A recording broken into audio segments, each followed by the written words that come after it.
या इथं आज विजिट करा, उद्याच्या उद्या हे काम लावा, कसं लावतात तुम्ही पाहते. आणि याच्यानंतर ते रुग्णालयात पाणी गेलं आणि कॅज्युअल्टीमध्ये पाणी गेलं, मी हे सहन करणार नाही. रुग्ण काय इथं मारासाठी आणायचे काय? इथं आहे का तुमचा कॉन्ट्रॅक्टर आता सध्या? कोण आहे कॉन्ट्रॅक्टर? ते कोण आहे? हे असं चालणार नाही. पण आता हे म्हणजे हे तुम्ही रुग्णांच्या जीवाशी खेळू नका तुम्ही सगळेजण. सीएस तुम्ही असाल किंवा कोणी असेल. सार्वजनिक बांधकाम विभागाचं जे नियोजन आहे ते अतिशय शून्य असल्यामुळे ही जी काही पावसाची काल किंवा त्याच्या अगोदरचा जो प्रकार इथं घडला रुग्णालयात, हे एक तर जिल्ह्याचं रुग्णालय आहे. जिल्ह्याभरातून सर्व इथं फार मोठ्या प्रमाणावर रुग्णसंख्या येते आणि कॅज्युअल्टीमध्ये काल पाणी गेलं होतं.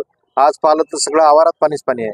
हे तर कुठंतरी जे काही मेडिकल ऑफिसरनी ते त्यांना सांगितलं होतं की हे करून घ्या म्हणून, परंतु जे काही सार्वजनिक बांधकाम विभाग आहेत त्यांनी अतिशय दुर्लक्ष केलं. मी आता संबंधित अधिकाऱ्यासोबत बोललो आणि हे जे काही आहे याच्या सगळ्या सूचना दिल्या आणि त्यांना सांगितलं की हे याच्यानंतर मी खपून घेणार आणि ही वस्तुस्थिती आहे की आज जी परिस्थिती आहे ती परिस्थिती जी मला दिसली त्या व्यतिरिक्त जी परिस्थिती आहे त्याच्यानंतर